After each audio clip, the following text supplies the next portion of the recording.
Hello crazy family, welcome to AS crazy foods. ఈరోజు మన special ఎంతో టేస్టీగా ఉండే టమాటా బాత్ అండి. టమాటా బాతేగా, అందులో ఏముంది, జస్ట్ ఉప్మాలో టమాటాలు వేసి చేసేస్తే టమాటా బాత్ రెడీ. అంతేగా అనుకుంటున్నారు కదండి. నిజమే, మీరు అనుకున్నట్టు టమాటా బాత్ అయితే రెడీ అవుతుంది. కాకపోతే టేస్ట్ కూడా బాగుండాలి కదండి. అందుకని నేను చెప్పినట్టు ఈ టమాటా బాత్ ట్రై చేయండి. అసలు ఉప్మా అంటే ఇష్టం లేని వాళ్ళు కూడా చాలా ఇష్టంగా తింటారండి ఈ టమాటా బాత్. ఒక్కసారి ఇలా చేసి పెట్టారంటే మళ్ళీ ఇలా చేయవా అని అడుగుతారు, అంత బాగుంటుంది.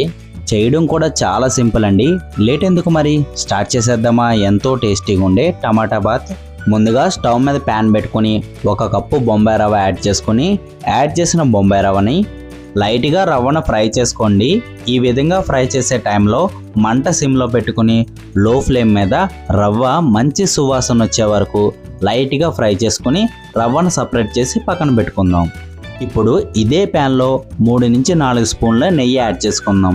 మనం యాడ్ చేసుకున్న నెయ్యి వేడైన తర్వాత 10 నుంచి 20 కాజు యాడ్ చేసుకొని యాడ్ చేసిన కాజుని లైట్ గోల్డెన్ కలర్ వచ్చే వరకు ఫ్రై చేసుకోండి. మా బుజ్జికి కాజు అంటే చాలా ఇష్టం అండి. మా బుజ్జిలో కాజు అంటే ఇష్టమైన వాళ్ళు ఎవరైనా ఉంటే మీరు కొంచెం ఎడిషనల్గా కాజు యాడ్ చేయండి. ఎందుకంటే మేము తినే టయానికి టమాటా బాతులో జీడిపప్పే ఉండదండి, మొత్తం మా బుజ్జి తినేస్తుంది. మీకు కూడా ఇలాంటి ప్రాబ్లం ఉంటే ఎడిషనల్గా కొంచెం జీడిపప్పు యాడ్ చేసుకోండి. మాలాంటి వాళ్ళ కోసం కూడా ఆలోచించి కొంచెం జీడిపప్పు ఉంచితే మేము కూడా హ్యాపీగా ఫీల్ అవుతాం. ఎన్నెన్నో అనుకుంటాం, అన్నీ జరుగుతాయి ఏంటి. జీడిపప్పుని లైట్ గోల్డెన్ కలర్ వచ్చే వరకు ఫ్రై చేసుకున్న తర్వాత ఫ్రై చేసిన జీడిపప్పుని సపరేట్ చేసి పక్కన పెట్టుకుందాం. ఇప్పుడు ఇదే ప్యాన్లో కొంచెం ఆయిల్ కూడా యాడ్ చేసుకుందాం. ఆయిల్కు బదులుగా నెయ్యి కూడా వేస్ట్ చేసుకోవచ్చండి, మీ ఇష్టం. మనం యాడ్ చేసుకున్న ఆయిల్ వేడైన తర్వాత ఆవాలు, జీలకర్ర, పచ్చిపప్పు, సాయమినపప్పు వేసుకొని వేసిన తాలింపుని లైట్గా మనం ఫ్రై చేసుకుందాం. ఈ విధంగా తాలింపుని ఫ్రై చేసుకున్న తర్వాత ఎండుమిర్చి, కొంచెం కరివేపాకు, సన్నగా తరిగిన ఉల్లిపాయని యాడ్ చేసుకుని సన్నగా తరిగినటువంటి పచ్చిమిర్చి, అల్లం ముక్కల్ని యాడ్ చేసుకుందాం. యాడ్ చేసిన అల్లం, పచ్చిమిర్చి, ఉల్లిపాయల్ని ఆయిల్లో లైట్గా మనం ఫ్రై చేసుకుందాం. ఆనియన్స్ని మరీ ఎక్కువగా ఫ్రై చేయొద్దండి. ఆనియన్స్ కొంచెం లైట్గా ఫ్రై అయ్యి కలర్ మారేంత వరకు ఆనియన్స్ని ఫ్రై చేసుకోండి. ఇప్పుడు ముందుగా సన్నగా తరిగి పక్కన పెట్టుకున్న టమాటా ముక్కలను కూడా ఫ్రై అయిన ఆనియన్స్లోకి టమాటా ముక్కల్ని, క్యారెట్ని యాడ్ చేసుకుందాం. మీకు కావాలనుకుంటే గ్రీన్ బటానీ, స్వీట్ కార్న్ కూడా యాడ్ చేసుకోవచ్చు. ఆయిల్లో యాడ్ చేసుకున్న టమాటా లైట్గా కుక్ అవ్వడానికి మూత పెట్టుకొని టమాటాని 1 నిమిషం పాటు కుక్ చేసుకుందాం.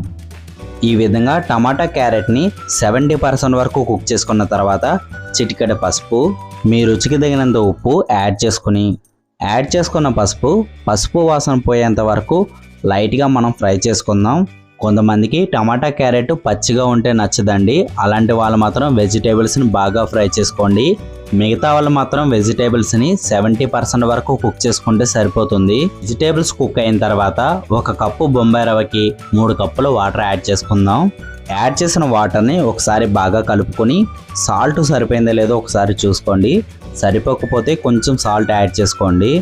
మనం యాడ్ చేసుకున్న వాటర్ మరిగేంత వరకు మూత పెట్టుకుని వాటర్ని బాగా మరగనిద్దాం. వాటర్ బాగా మరిగిన తర్వాత ముందుగా ఫ్రై చేసి పక్కన పెట్టుకున్న బొంబాయి రవ్వని కొంచెంగా యాడ్ చేసుకుంటూ బొంబాయి రవ్వ ఉండలు కట్టకుండా బొంబాయి రవ్వని వాటర్లో కలిసేలాగా బాగా కలుపుకోండి. ఈ విధంగా కలుపుకునే టైంలో మంట సిమ్లో పెట్టుకుని కలుపుకోవడం వల్ల అడుగు పట్టకుండా ఉంటుందండి.